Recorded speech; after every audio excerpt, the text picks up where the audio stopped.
Warning: the podcast you're about to listen to may contain graphic descriptions of violent assaults, murder, and adult language. Listener discretion is advised.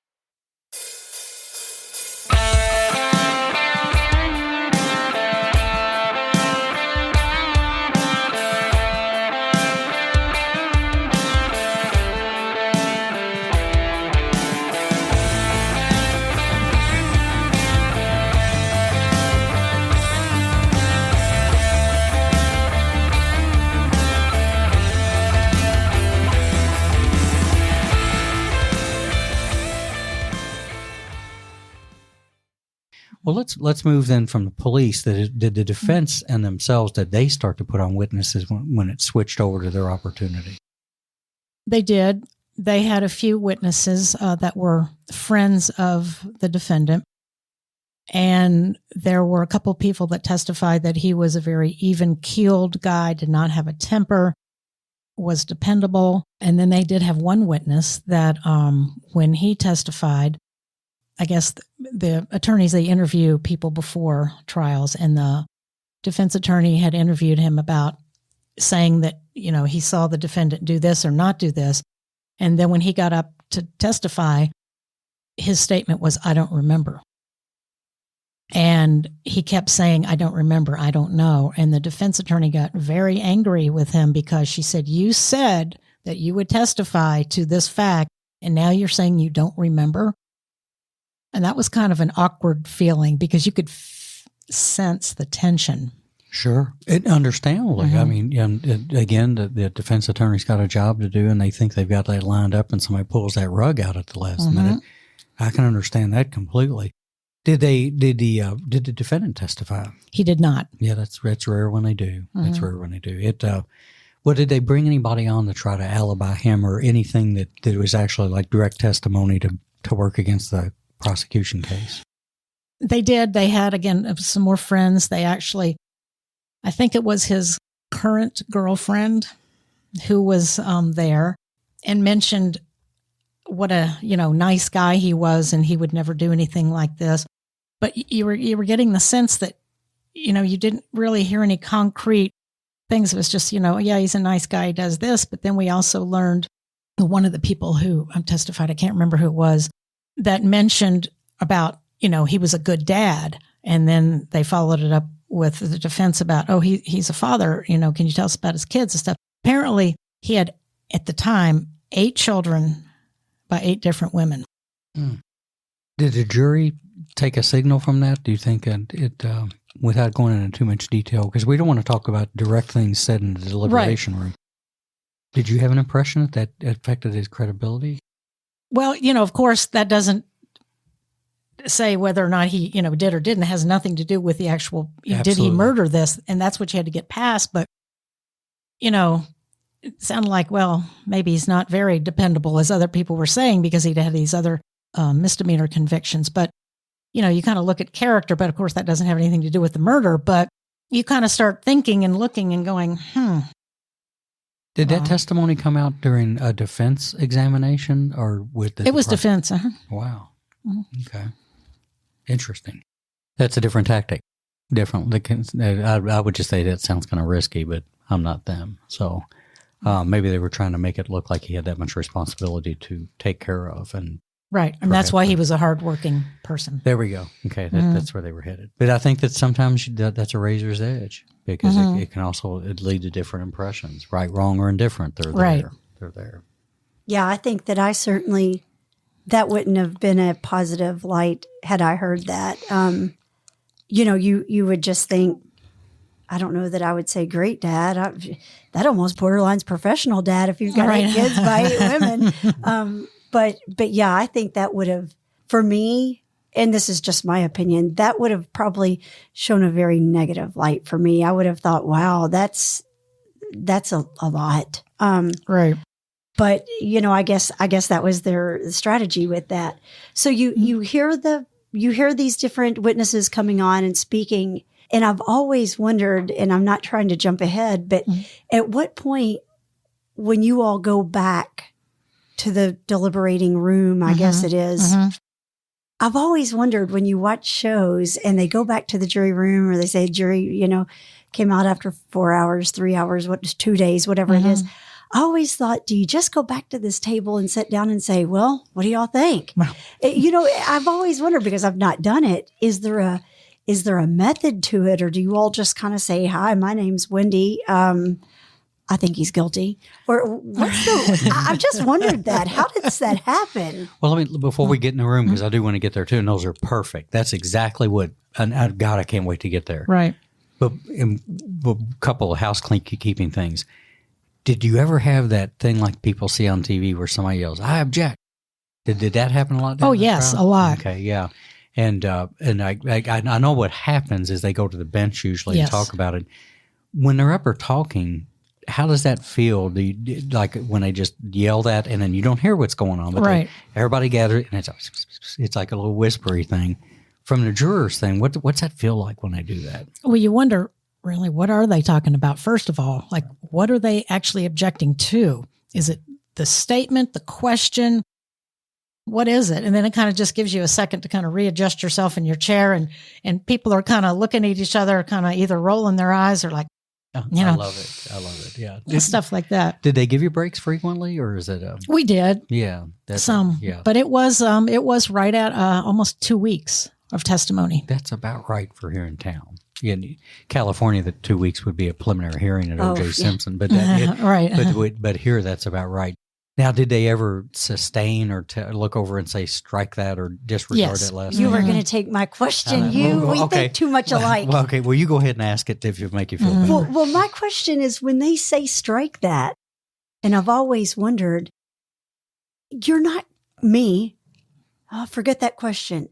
You're not going to forget that question. Right. But you're not supposed to, or the answer, you're not supposed to make that as part of your notes. Like if you're writing something down, it's like, well, you got to scratch that out. Then they walk over to the court reporter and they go over there and have them delete whatever they've typed. But I would have to think that part of that would still linger in your mind, even though you're supposed to strike it. Right. You're saying, well, why did you object to that? Yes.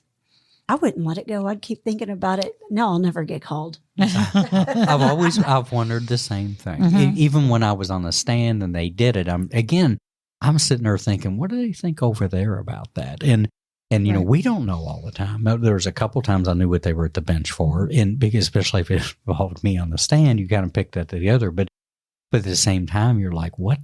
Who could? And I'm not saying to do this, but who really could let that go? I mean, it's a human nature thing, and it adds some mystery to it. That's always like that must have been good stuff if they don't want you to talk about it. I'm definitely holding that in my brain. Yeah, that's called a grudge. I've got that. I just barely drew over it with my pen so I can read. Fascinating because again, people that have never sat in that room to have that on TV, we see it, but it's real. They go to the bench frequently, and they're all trying to. We've talked before. They're trying to protect the record. That's what this is about. Is both sides are trying to protect the record. I can tell you that a frustration from police when they're testifying is if the going gets tough and you have somebody really working you over. A lot of police will get frustrated with the prosecutor because the prosecutor will not intervene. And after a while, you're almost like, hey, jump in, and anytime you want to jump in. But I think Ray, the DA, even talked one time before that you don't always run in and rush into that aid and everything for a couple of reasons. I think one is if they're being excessively brutal, the jury probably needs to see that. And I think the other thing, too, is with Ray Larson and his staff is you're learning the whole time you're up there. Trust me, is that they really cared enough to let you experience that. But boy, there were a couple of times early on in my career that I was like, anytime y'all want to start saying object and get them off my back, I'll go along with it. But it's not that's not the reality for us. But I'm glad you talked about that, and I'm glad you asked, Winnie, because that's exactly what people were thinking. Because they're like, the hell, I'm going to disregard that. That was hot stuff, Right? So yeah. The truth is, if it's really messed up, it's a mistrial. Right. The reality of it is because that's another thing too. Like for example, if you're testifying and they're like, well, how did you encounter Wendy Faircloth? And I'm like, well, I recognized her as she was currently wanted for, and boom, hammer goes, somebody yells, and that's a mistrial because I can't talk about the fact that she was wanted. So it's a minefield that way, but that's good stuff. Right. And like you said, that because you're not allowed to know on a jury other than misdemeanor convictions, anything about their past. So we didn't know until, like I mentioned afterwards, that there was not only the one rape indictment he had, but we found out just a couple of weeks later, there was a second one. Yeah. Look, when we circle around back to the verdict, let's bring that up again, because I've got to, for me, that would be a validator probably, even though it's not part of the thing, but for the emotional part of what you carry. Well, that said, Wendy's sitting here strapped into her time machine, ready to take us back in the deliberation room. So how do you wind up back there? What do they do before you go back to deliberate? Is it, I guess, the closing arguments, all the witness statements and everything? Right. We had that, and that's when we had the family statements from both sides. Then they kind of gave just a synopsis, both sides, and both were saying this is why, because this was presented this way, this is why you should find them guilty, or this was presented like this, and because the police were ineffective in doing this and this and this, then you can't convict. Right. We're fair game. I'll be the first. I've said it before. We're fair game, and that's a strategy that can work. You only need one. That's what people don't realize. You just need one. So I guess now, before they send you back, we talked a little bit about this, and I really want to hit it pretty hard. The instructions. Do they send you back with a mission statement and tell me what that sounded like and what that was and what you thought of it when you got it? Right. It was, we were each given a few pieces of paper that were stapled that had, if you find this defendant guilty of murder 1, this is what the criteria is for murder 1, or murder 2, wanton murder, and it went down the list. And then as with the sodomy charge too. When you look at that, each charge, all the wording in that is very, I guess you would call it legalese, very wordy. It was almost a full page on each thing. What qualifies as murder 1? And when we got in there, it was very, to try to interpret it. Does this qualify as this? And that's where we kind of got into, not getting too far ahead, that's where we kind of got into some of our discussions and deliberations.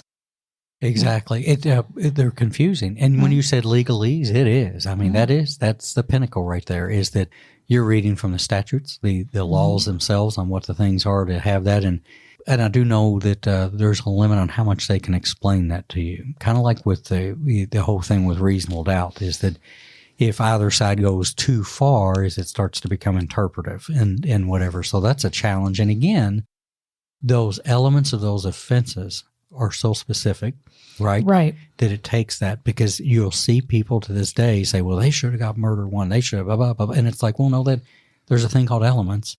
And your conversation is, if you're not in that range of elements to even be considered, it's not even a possibility. Right. And if we had questions, there were only certain things we could ask, because we would come to a point we needed the bailiff, who was our communicator, to take the questions to the judge. And they would come back and say, oh, we can't really answer that. You need to refer to these 2 paragraphs. There we go. So they send them back to school. Yeah. So they charge you with those things. And then let's take it from where Wendy left off. Is it, you go to the room that we all see on TV in the movies. And what happens back there? Well, it's a conference room, at least this in the courthouse we were in. A conference room. It did have male, female bathrooms. And that was about it. And you had new pads and pencils. And before we actually started deliberations, because I believe the closing arguments ended at about 4:00 on an afternoon. And they said, well, it's going to be a long night, so we're going to order dinner. What do you all want? So we actually voted on that. We had 2 or 3 choices on dinner, and everybody came up with parquet. Good choice. Randy Kaplan. Yeah, exactly. He's a good friend of mine. So we had a parquet. Yeah, exactly. Good choice. And I guess they were warming you up to working together to come up with a decision. Right. What a way to start. Well, did you have to pick like a spokesperson or a leader or anything like that? They did have a 4-person that we selected. He was a retired teacher. Of course, nobody really wanted to do it, because you're the one that's going to, when they say, has the jury reached the verdict? You're the one, I don't want anybody coming after me or anything. So we let him and being a teacher, I don't know, he had kind of a little more of a, presence of standing up in front of everybody and talking and getting questions. And what do you think? What do you think? Good. That's a good natural kind of team dynamic. Or going controlling the crowd when they don't listen. Yeah. Sit down. Exactly. Too good. Well, that kind of fell together wonderfully then. Because sometimes you hear stories of how that gets to be kind of an issue, but somebody kind of naturally fill in that role. That's pretty good. Right. So if you get your po' boys and whatever you got, the chicken's really good. By the way, we'll plug Parquet thoroughly for they just to let people know the owner is a former police officer that I worked with. Maybe for he'll give us a free meal for giving a shout out to him. No, not Randy. We love Parquet, and he's a great singer. I'll by take the the way. fries. You may get a few. You said he sings good. We'll probably get some chicken. He is a good singer. No, he plays is. guitar and he sings in different places. He's a great singer. He was a great detective too. So you get back and you select. Well, I have to ask. Yeah. You know, I like to break things down by piece and piece. So while you're waiting on the dinner, is it just casual, or do we just go right on and start digging into why we're here? Well, we decided how to approach it first. Which charge do we take first? And then saying we need to really interpret these instructions because everybody was really confused by it. And everybody, some people got up and went to the bathroom. They said, I just need to clear my head. I just need some quiet time, in the corner of the room because there was really no place you could go. Because we knew that it was coming down to this. So that's how it kind of all started. And then as we were eating, is when we kind of started talking about, okay, we're going to take this one first. Let's interpret it. Do we have a vote? We discussed, we all recapped the case to kind of make sure that we all agreed on this is what we heard. Or you didn't hear this, or, about this part of the investigation was right. They did this. They did not do this. This is this evidence. How do you feel? So everybody kind of agreed on the timeline and what happened. Then we discussed it a little bit. And then that's when we took our first vote. Did it feel like was there a consensus starting to come together on the first vote, do you think? Yes. Mm-hmm. And again, we can't get into too much detail back there because I really think we got to walk carefully. But did you get a sense that there were more dominant personalities coming out in the room, or did you have people that were maybe slower coming to that consensus? Or a little bit of both, actually. Yeah, there were a couple of people who were very adamant, one way, and then some other people saying, "Well, now we need to look at this. Now let's look at this, but let's back up and let's do this." And kind of start over. So kind of brought those people that were just like this, this is how I feel, down to a little more even keel so we could look at everything in every aspect. Now, I guess that first straw vote, you said it felt like a consensus was coming in. And I like the idea that they actually started to challenge the information a little bit, step back. That's a healthy thing. I'd be worried if that didn't happen, really. About how long were you all in before you actually came to a conclusion? How long were you in that room? Did you work through the night, or did you come back in the morning? Or? We did stay till very late that night. We had initial verdict, and then after that, we had to send a note to the bailiff, and then they wanted us to work on the sentencing, which was another set of rules and papers. Yeah, for sure. Well, let's walk through those pieces a little bit. So late in the night, you send a note saying that you've reached a verdict, and what verdict did the jury unanimously come up with? We came up with guilty of wanton murder and guilty of first-degree sodomy. Gotcha. So they march you all back out in the courtroom, I guess, and yes, and the foreperson that sounds like an incredible person to step up and do that too, by the way, goes ahead and announces that verdict. Right. Was there much of a response in the courtroom when that was read? Just from the mother of the victim, I guess obviously probably relief that there was some, quote, justice for her daughter. There was no reaction from the defendant, but his sister was quite boisterous, and they had to actually take her out of the courtroom. It's a supercharged moment. Sure. And understandably on both sides. I could never really be too critical of that myself because the emotional charging is incredible. Because both those families waited all night. And I used to, myself, I would wait with them. I didn't care how late it went. And sometimes I went to the early hours of the morning, but that anticipation, that wait is horrible on both sides.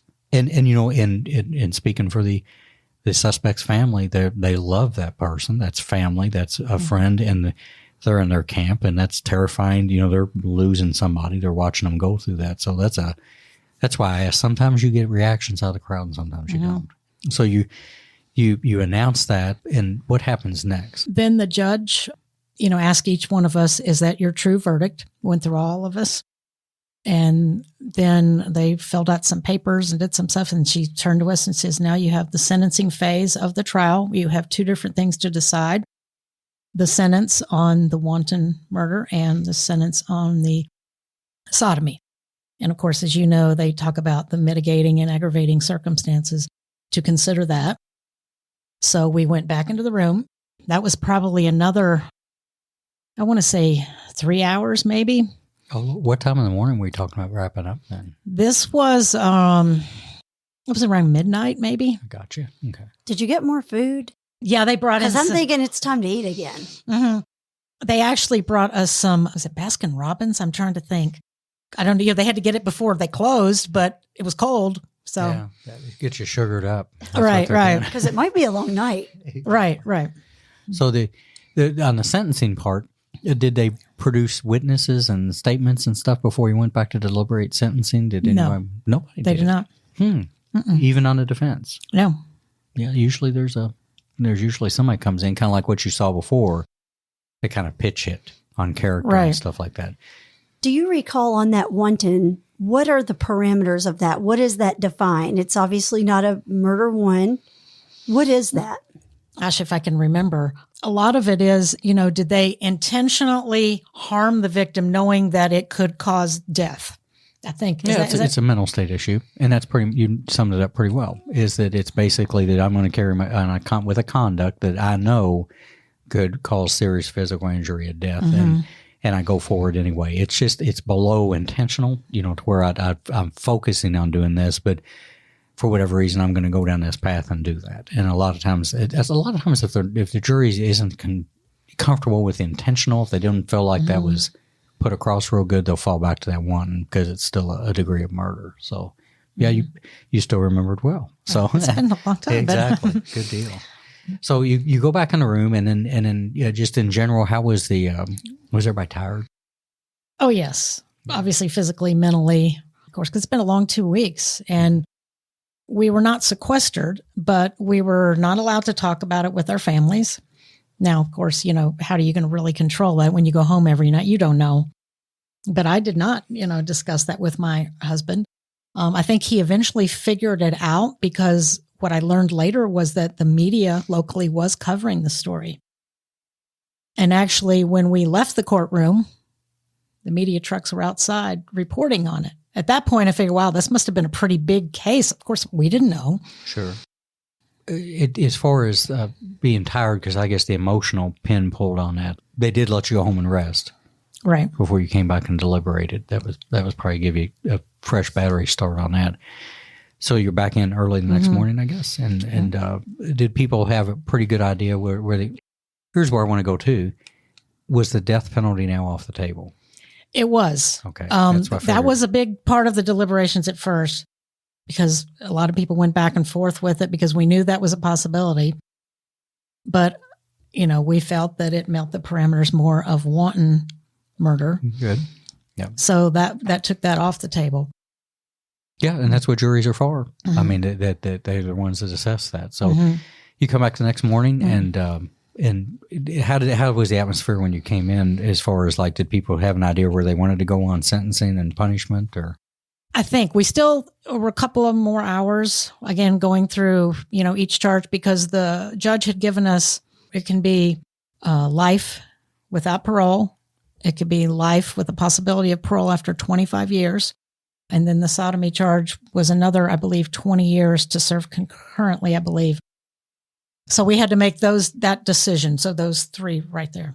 So they in the end, did they come back and do those two concurrently on your sentences? Yes. Okay, gotcha. That means they serve them at the same time. Is pretty much what that means, is that instead of one after the other. So that's what that comes down to. Right. So really, you're kind of only serving one. Right. Yeah. It's a concurrent, and it depends on how the jury feels about it. Sometimes they'll lay it out as consecutive, and where you'll actually do that kind of calendar time that it'll add up. I think the more calendar years I got on somebody was 180 of consecutive sentencing. He's probably eligible for parole in 2 years, but that's a whole other topic. So I guess you make that final vote come out, and any reaction on the sentencing? Did anybody in the courtroom when they finally announce a sentence? No. Yeah. I guess the initial shock is that guilty thing then. Right. Anything else about it that struck you when you were going through this? Let me ask you this. Did any of the attorneys interview any of you all after the trial to poll you, to ask any questions or anything like that? Not the attorneys, but the judge did come back and talk to us. Oh, okay. Yeah. Tell me about that then. The judge came back to us and wanted to thank us for serving and just kind of ask us in general, do you look at things a little differently now that you've gone through the process as opposed to watching it on TV? Like you said, evidence is collected, convicted, and everything's done in an hour. Well, that's obviously not the way it goes. So she asked us about it, and also asked us how we were feeling as far as psychologically, because it was traumatic in a point that there were several graphic photos that we had to look at for the autopsy. And they were pretty compelling. And she asked us if we felt that any of us needed a type of counseling to help sleep, because she said a lot of times juries in murder trials have problems sleeping. Did I make the right decision? Did I not? Thinking of the families, thinking of a lot of things. So she offered us counseling and just wanted to know, did we have any different opinions about the system and the process at this point? Pretty interesting. Yeah. And who was the judge? Her name was Pamela Goodwine. Yeah, fantastic. One of my favorites. We'll give a shout out to her. She's fantastic. I really like Judge Goodwine. Yeah, and that's neat that they took the time to come out and actually talk to you about that and then offer something, because, again, you just get a summons in the mail and you go and you're propelled into all that violence and all the graphic imagery and stuff like that. And you're asked to believe people you don't know. They're strangers to you all. And so they got to be pretty convincing to convince you of their evidence. People make a lot of assumptions on that, I'm sure. So, Did you or anybody take the judge up on that offer for counseling? Or did you personally not feel it affected you bad enough that you needed to? I know a couple of people did. Good. And we also agreed that after we were free, so to speak, to go, that we could talk about the case amongst each others. Those of us on the jury, we actually got together after a couple of weeks, after kind of decompressing, and we met at the person who was the foreperson. We met at his house and had a potluck dinner. That is awesome. That's kind of neat. Do you all still stay in touch to this day? Not as much. Unfortunately, I know some of the people that were on the jury have passed away. They were some elderly, and this was 2006. But a lot of us did stay in touch for quite a while. And we did get together once every couple of months just to and that first potluck was really about God, can you believe this happened? And can you believe they said this? And because we could now say that where we couldn't do that before. And how did that make you feel? Did it sway you this way or that way? Or did it make you feel stronger, or did it change your mind about something? So we really had a lot of roundtable discussions in a sense. That was probably pretty cathartic to handle the rough piece too. Well, how about when you hear judges say that they don't want you to watch the news or talk about it? And I know you said you didn't talk about it with your husband, but how did you just not turn on the TV? Because, if you have the TV on and it pops up, do you just turn it back off? Right. I just walked out of the room when I knew they were doing local news. I guess that's me, kind of that journalist in me. I mean, I knew I had, an ethical obligation, right, to not do that, and I wasn't going to risk it. So I didn't do it. Like I said, when my husband kind of figured out the case, he was like, "Wow, I can see how you would have been feeling, because this was pretty heavy." Absolutely, it's a lot to be deciding and whatever. Well, one thing too that I wanted to talk about. Before we started recording, we brought this up, and I thought it was interesting. And I'll just tell the listeners is that I know Jayne's been involved with the Citizens Police Academy and the Citizens Police Academy Alumni Association. We're going to dig deep because those are critical, fantastic programs. That I would say that if somebody out there really is interested in crime and has that interest, that your local Citizens Police Academy is the first place to beeline to. If you want an experience to take you closer to that and start to develop a relationship with people that do that. But, I'd asked Jayne before we started if you were with the CPA when you went back in the jury room, because I've always wondered how that affects people knowing more about the system. And what was neat is, tell me you weren't, but this kind of took me off guard, and we got to talk about this. Tell everybody how you learned of the CPA. This is a fantastic story. Well, it was actually from Judge Goodwine. After she talked to us about if any of us felt we needed counseling, she also asked us, did this change your mind about seeing the process of a crime scene investigation and how thorough it is? And a lot of people were saying yes. And it's like, wow, it's a lot of work. You didn't realize that. Because it is more than just the 30 seconds you see on TV. And she said, well, if you're interested in learning more, there is a program here in Lexington, and it is called the Citizens Police Academy. And it's, at the time, I think 10, 12 weeks, where actual police officers, detectives come in, and they teach you different aspects of the police department and their departments. And it's presented to local citizens. And you can learn a lot about it. And I thought, well, that sounds really appealing to me, because I've always kind of been, I guess even in my youth, a closet wannabe crime person, because when I was a kid, I used to love to watch, now this gives my age away, but I used to watch a show called The FBI, and I loved detective shows, and I loved Quincy and things like that. And I just thought that sounds really cool. So she had a contact person of the name of Debbie Wagner. We have to, Debbie is a force in and of herself. Exactly. She is, there is no one like her, and that, you can't say that about many people, but there's nobody like Debbie. And so she was the coordinator of the program. She said, if you want to learn more about this, you can call her and she'll tell you more. And I called. There was a class coming up in a couple of weeks. So I signed up, went through the background check, and started it. And that's led to my now almost 15-year involvement with the CPA and the Alumni Association. Fantastic. And I just love the idea that the judge came back and offered that. I just didn't know that even happened. And it's a good thing, because I know over my career, first of all, the CPA Alumni Association is like a group of friends to all of us. It was an amazing support base that was always there.